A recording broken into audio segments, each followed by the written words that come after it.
मुझे आज भी वह दिन याद है जब मैं अपनी शादी के 3 साल बाद हिंदुस्तान वापस आया था। घर का हर शख्स एयरपोर्ट पर मौजूद था, जिसमें मेरी 2 साल की बेटी आलिया भी थी।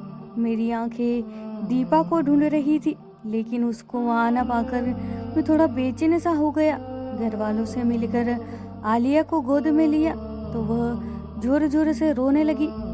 राजीव, लाओ इसे मुझे दे दो, दीदी की आवाज आई तो फौरन ही मैंने दीपा का पूछ लिया, दीदी, दीपा क्यों नहीं आई मुझे लेने? और फिर इतनी छोटी सी बच्ची को भी भेज दिया।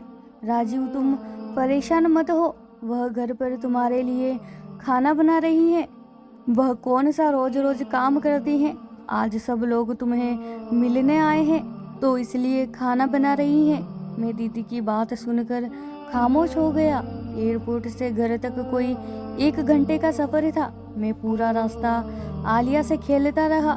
अब वह मुझे देखकर हंस रही थी। सब कुछ अच्छा सा लग रहा था, लेकिन दिल उदास था। काश दीपा भी आ जाती। 3 साल हो चुके हैं उसे देखे।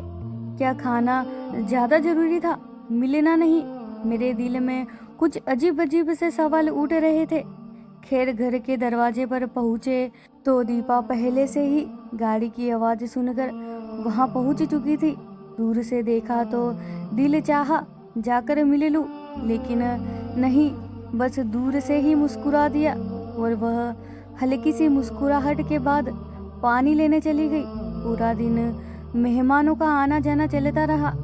घर वाले बहुत खुश थे। मेरे दोस्त भी मिलने आ रहे थे। दीपा किचन से निकल ही नहीं पा रही थी। कभी किसी को चाय पेश करती और कभी किसी को खाना देती। मानो यूं लग रहा था जैसे मेरी दीपा तो कहीं खो सी गई है। शाम हुई तो मेहमानों का रश कुछ कम हुआ। सब खाना खाने में बिजी थे। सोचा दीपा की कुछ मदद करूं। सुबह से बस काम में ही लगी है।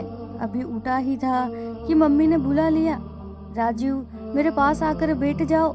जी मम्मी, दीपा से कुछ बात करनी है। आ रहा हूँ। उसे छोड़ो, काम खत्म करके खुद ही आ जाएगी। वैसे भी कौन सा काम करती है, आज ही तो करने लगी है, उसे करने दो। मैं हैरान था क्योंकि दीपा के बारे में मैं ये दूसरी बार सुन रहा था। दीपा के खिलाफ कहीं ना कहीं आग मेरे दिल में लग चुकी थी। सुबह जब दीदी ने दीपा को काम न करने का सुनाया और साथ में मम्मी भी दीपा को डांटने लगी तो मैं भी चुप करके बैठ गया और सोचने लगा कि शायद मम्मी ठीक कह रही होगी। आखिर वह मेरी माँ है, गलत कैसे कह सकती है। रात को जब सब सोने चले गए तो दीपा से कुछ बात करने का मौका मिला। दीपा, इतनी चुप क्यों रहती हो? तुम तो बहुत बोला करती थी, याद है ना? पूरा दिन हम ऑफिस में बस तुम्हें चुप कराया करते थे।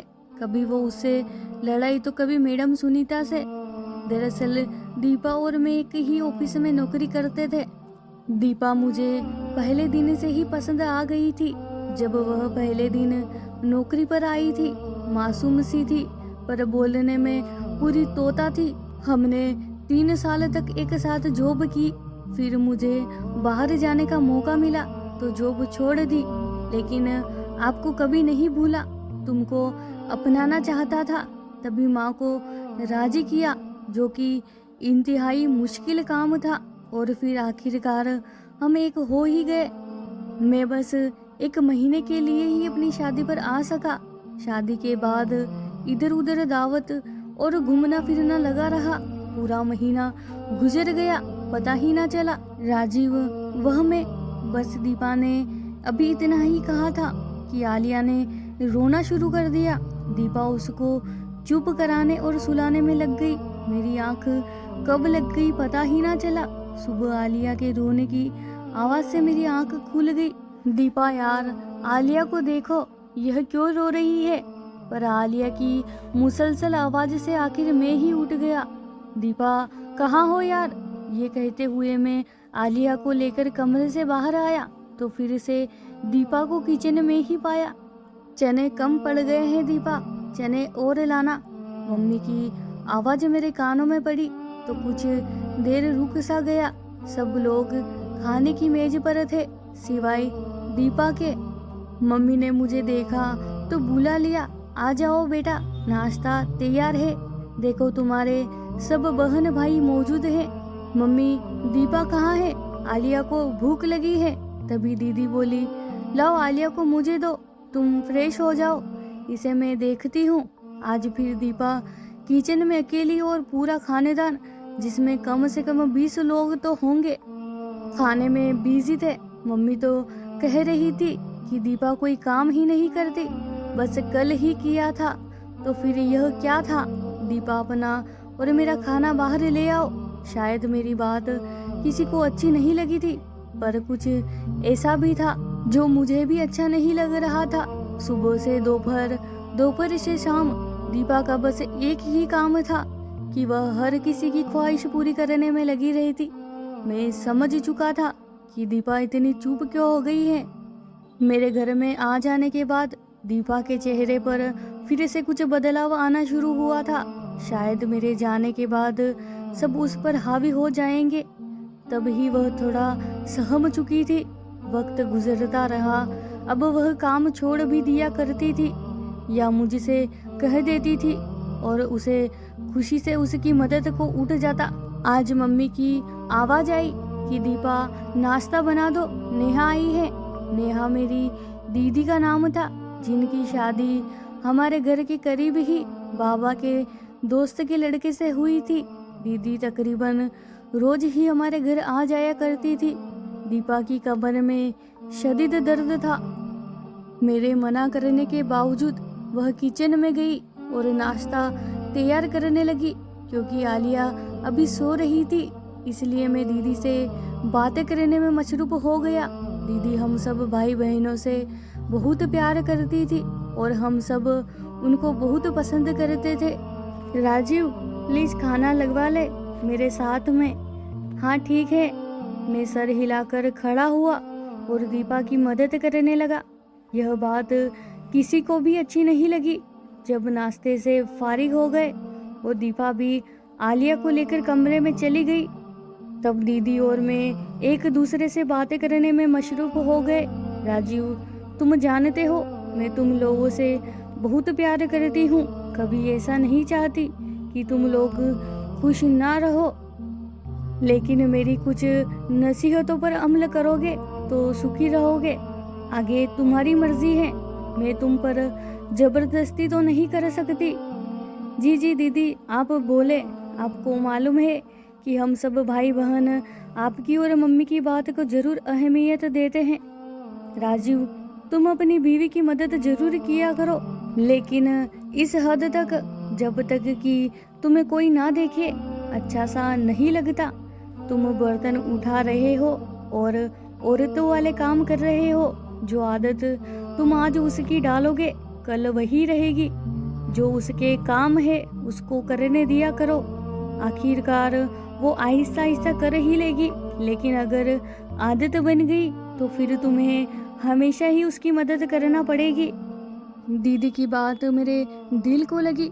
दिन गुजरते रहे, दीपा मुसलसल काम में लगी रहती। कभी मेरा दिल चाहता तो बस आलिया के लिए दूध बना देता, उससे ज़्यादा कुछ नहीं। मम्मी नहीं चाहती थी कि मैं वापस दूसरे मुल्क जाऊं, बस फिर मैं वहीं रह गया। क्योंकि मैं एक मेकअप की कंपनी में जॉब करता था, मैंने इसी काम को घर पर ही शुरू कर दिया, जिससे मैं घर बैठे ही कंप्यूटर से ऑनलाइन मेकअप सेल करके बहुत अच्छा कमा लेता।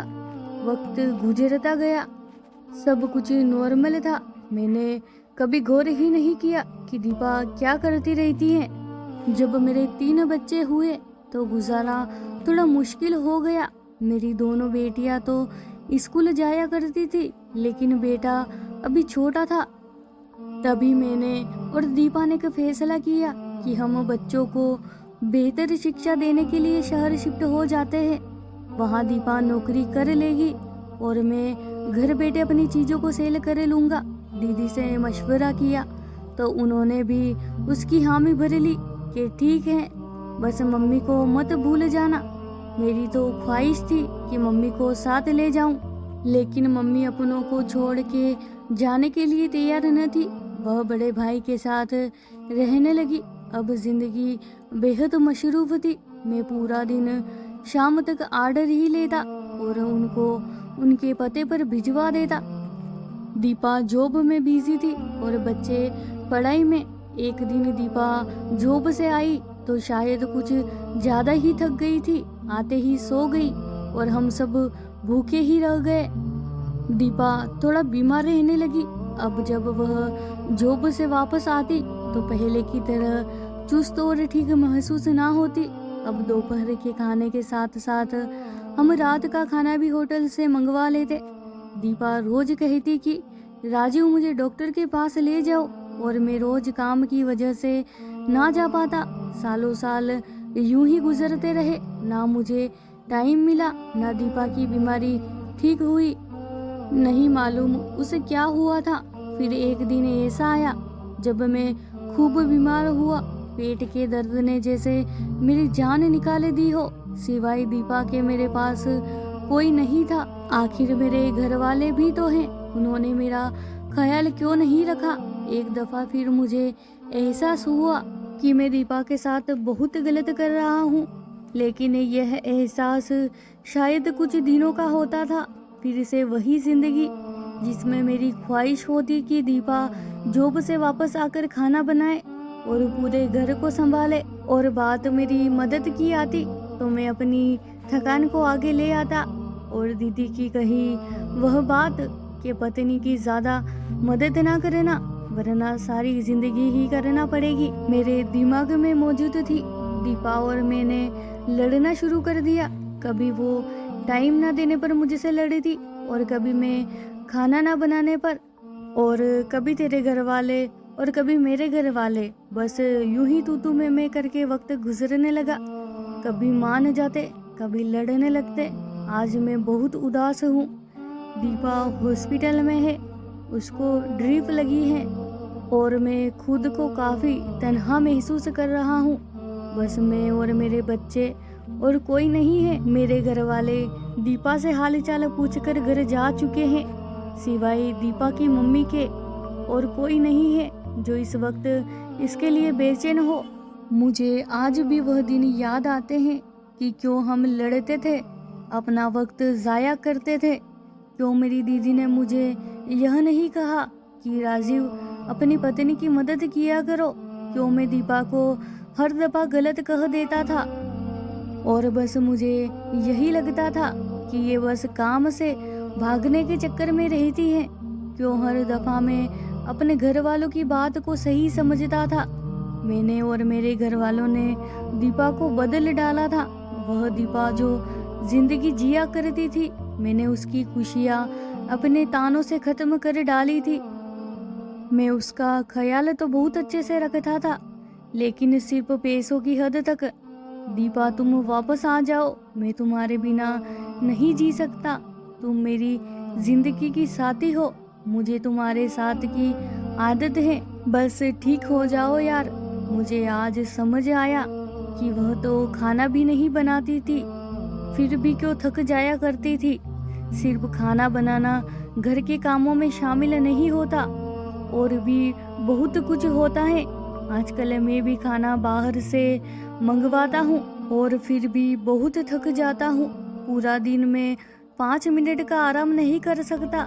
दीपा तुम सच कहती थी कि राजीव दुनिया की नजरों में सिर्फ मर्द ही क्यों थकते हैं। आखिर औरत क्यों नहीं थक सकती? उसको इजाजत क्यों नहीं होती कि वह अपनी थकान को बयान कर सके?